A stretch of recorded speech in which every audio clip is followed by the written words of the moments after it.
Alors, bonjour, on se trouve présentement en compagnie de Yvon Pelletier, vice-président exécutif pour Tembec. Bonjour, M. Pelletier. Bonjour. Alors, c'est ça. On sait que Tembec parle beaucoup de produits de spécialité. Il cherche à exploiter certaines niches. Est-ce que vous pouvez nous en dire un petit peu plus à ce sujet? Absolument.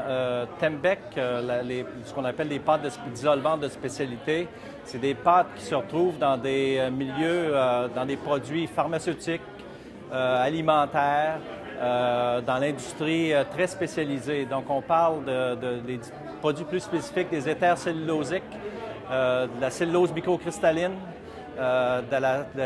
des nitrocelluloses et des acétates de cellulose. Et tous ces produits-là s'en vont dans des niches et sont produits par des gens comme Dow Chemical, Celanese, Shinichi, FMC, etc., etc.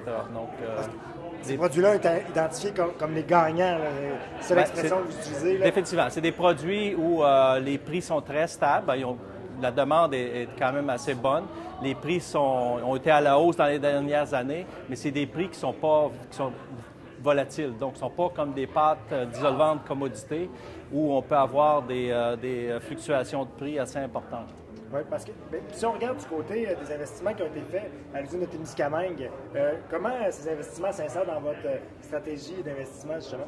Bien, vu qu'on on target justement nos usines de spécialité, dans les 5 à 10 dernières années, la majorité des investissements importants qu'on a faits ont été faits dans ces usines-là. Donc, on a une usine à Témiscamingue, dont on a investi aujourd'hui, mais on a aussi une usine en France, dans laquelle on a investi plusieurs millions d'euros dans les derniers 10 ans. Donc, maintenant, c'est celle de Témiscamingue. On a la phase 1 d'investissement qui est un projet de cogénération, pas de cogénération, un projet de chaudière et de turbine. C'est pour moderniser les actifs. Les chaudières aujourd'hui sont désuètes, à basse pression et coûtent énormément d'argent à entretenir. Donc, de manière à continuer à produire ce produit très rentable-là, il faut moderniser nos actifs et on le fait par l'investissement de la chaudière et de la turbine. Mais du côté énergétique, si je comprends bien, c'est un produit qui va être rentable à plus long terme.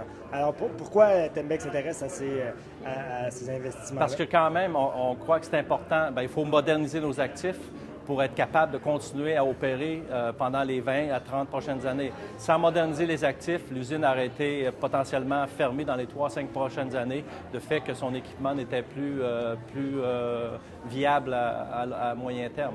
Donc, il fallait investir pour continuer à opérer sur les 20 à 30 prochaines années. Et on le fait du côté énergétique parce que ça nous aidait à réduire notre coût énormément sur le site de Témiscamingue. Donc, je vois que ça fait partie d'une stratégie d'investissement en énergie verte aussi. Absolument, absolument. Vu que l'énergie est produite à base de liqueurs résiduaires, donc qui est un produit aujourd'hui qui fait partie du processus de mise en pâte. Donc, les liqueurs résiduaires, tout ce qu'on fait maintenant, au lieu de les brûler à basse pression, on les brûle à très haute pression, avec la vapeur à très haute pression pour générer de l'énergie, de l'électricité verte, qu'aujourd'hui, n'est pas le cas. Puis le fait qu'Hydro-Québec soit un client assez stable et fiable. Exactement. Donc, là, il y a le programme d'énergie verte d'Hydro-Québec qui a été mis en place dans les dernières années.